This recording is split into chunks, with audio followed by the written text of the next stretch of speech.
ছাত্র জনতার তুমুল গণ আন্দোলনের মুখে পালিয়ে ভারতে চলে যাওয়া সাবেক প্রধানমন্ত্রী শেখ হাসিনাকে ভারতের একটি পার্কে ঘুরতে দেখা গেছে, এমন খবর প্রকাশ করেছে ব্রিটিশ সংবাদ মাধ্যম ফিনান্সিয়াল টাইমস।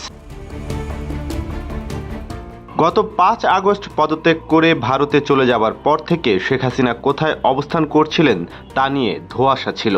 তবে বিভিন্ন সংবাদ মাধ্যমে বলা হচ্ছিল তিনি ভারতের দিল্লির কাছে হিন্ডন বিমান ঘাঁটির একটি সুরক্ষিত স্থানে অবস্থান করছেন।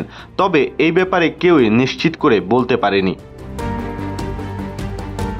ভারত সরকারের পক্ষ থেকেই শেখ হাসিনা কোথায় আছেন সেটি স্পষ্ট করা হয়নি।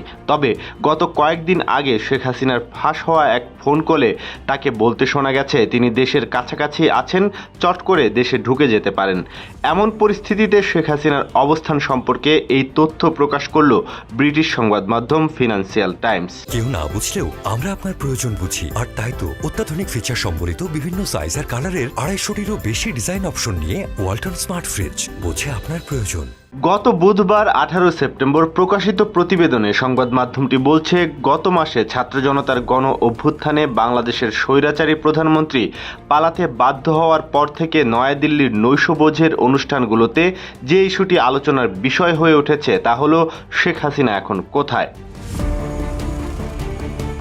সংবাদ মাধ্যমটির পক্ষ থেকে বলা হয়েছে, ভারতের রাজধানী দিল্লিতে মেয়ের সঙ্গে থাকছেন শেখ হাসিনা। তাকে তার দলবল নিয়ে দিল্লির অন্যতম অভিজাত পার্ক লোদি গার্ডেনেও ঘুরতে দেখা গেছে।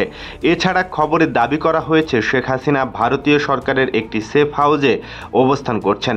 তিনি তার মেয়ে সাইমা ওয়াজেদের সঙ্গে থাকছেন বলেও জানিয়েছে সংবাদ মাধ্যমটি। এদিকে বাংলাদেশের অন্তর্বর্তীকালীন সরকারের আইন, বিচার ও সংসদ বিষয়ক উপদেষ্টা আসিফ নজরুল ফিনান্সিয়াল টাইমসকে বলেছেন, ভারতের সঙ্গে স্বাক্ষরিত প্রত্যর্পণ চুক্তি অনুযায়ী আমরা তাকে বাংলাদেশের কাছে প্রত্যর্পণের দাবি জানাতে পারি। আপাতত আমরা আশা করি ভারত তাকে বাংলাদেশে অস্থিতিশীলতা ঘটাতে দেবে না, কারণ তিনি মিথ্যা ও ভুল তথ্য ছড়িয়ে দেওয়ার চেষ্টা করছেন।